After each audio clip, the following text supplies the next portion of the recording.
Hello guys, in this video I'm going to show you how to edit the size of the text on the BBC News application. But first of all, I just want to mention, please don't forget to subscribe to our channel, because at 100,000 subscribers we are going to show you our YouTube revenue statistics and growth strategy, how to make money online. So let's jump into it. First of all, open the application on your device.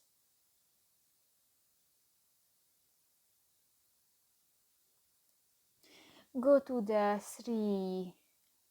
three point at the upper right corner of the screen and click to the first option, the settings button.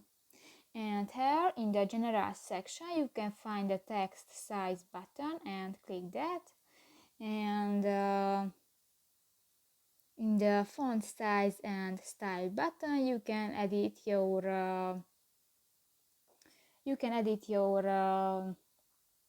device on the font size and style, and just pile the point and done. So that's pretty much it for this video, guys. See you in the next one. Bye bye.